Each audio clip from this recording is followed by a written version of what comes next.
دوسرا باب۔ سو آسمان اور زمین اور ان کے کل لشکر کا بنانا ختم ہوا، اور خدا نے اپنے کام کو جسے وہ کرتا تھا 7ویں دن ختم کیا، اور اپنے سارے کام سے جسے وہ کر رہا تھا 7ویں دن فارغ ہوا۔ اور خدا نے 7ویں دن کو برکت دی اور اسے مقدس ٹھہرایا، کیونکہ اس میں خدا ساری کائنات سے جسے اس نے پیدا کیا اور بنایا فارغ ہوا۔ باغ عدن۔ یہ ہے آسمان اور زمین کی پیدائش جب وہ خلق ہوئے، جس دن خداوند خدا نے زمین اور آسمان کو بنایا، اور زمین پر اب تک کھیت کا کوئی پودا نہ تھا، اور نہ میدان کی کوئی سبزی اب تک اگی تھی، کیونکہ خداوند خدا نے زمین پر پانی نہیں برسایا تھا، اور نہ زمین جوتنے کو کوئی انسان تھا، بلکہ زمین سے کوہر اٹھتی تھی اور تمام روئے زمین کو سیراب کرتی تھی۔ اور خداوند خدا نے زمین کی مٹی سے انسان کو بنایا، اور اس کے نتنوں میں زندگی کا دم پھونکا، تو انسان جیتی جان ہوا۔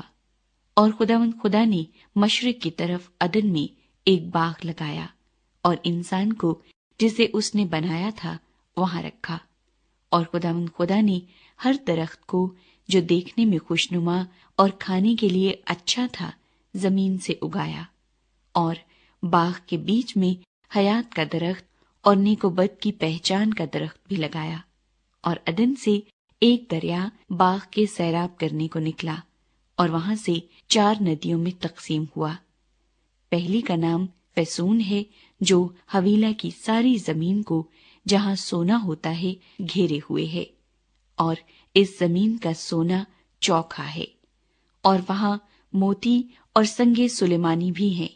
اور دوسری ندی کا نام جیہون ہے، جو کوش کی ساری زمین کو گھیرے ہوئے ہے۔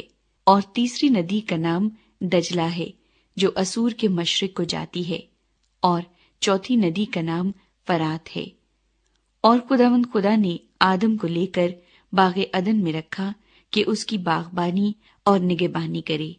اور خداوند خدا نے آدم کو حکم دیا اور کہا کہ تو باغ کے ہر درخت کا پھل بے روک ٹوک کھا سکتا ہے، لیکن نیک و بد کی پہچان کے درخت کا کبھی نہ کھانا، کیونکہ جس روز تو نے اس میں سے کھایا تو مرا۔ اور خداوند خدا نے کہا کہ آدم کا اکیلا رہنا اچھا نہیں، میں اس کے لیے ایک مددگار اس کی مانند بناؤں گا۔ اور خداوند خدا نے کل دشتی جانور اور ہوا کے کل پرندے مٹی سے بنائے، اور ان کو آدم کے پاس لایا کہ دیکھے کہ وہ ان کے کیا نام رکھتا ہے۔ اور آدم نے جس جانور کو جو کہا وہی اس کا نام ٹھہرا۔ اور آدم نے کل چوپایوں اور ہوا کے پرندوں اور کل دشتی جانوروں کے نام رکھے، پر آدم کے لیے کوئی مددگار اس کی مانند نہ ملا۔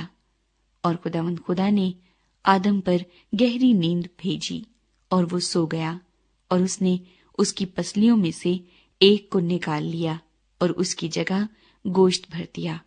اور خداوند خدا اس پسلی سے جو اس نے آدم میں سے نکالی تھی ایک عورت بنا کر اسے آدم کے پاس لایا۔ اور آدم نے کہا کہ یہ تو اب میری ہڈیوں میں سے ہڈی اور میرے گوشت میں سے گوشت ہے، اس لیے وہ ناری کہلائے گی، کیونکہ وہ نر سے نکالی گئی۔ اس واسطے مرد اپنے ماں باپ کو چھوڑے گا اور اپنی بیوی سے ملا رہے گا، اور وہ ایک تن ہوں گے۔ اور آدم اور اس کی بیوی دونوں ننگے تھے اور شرماتے نہ تھے۔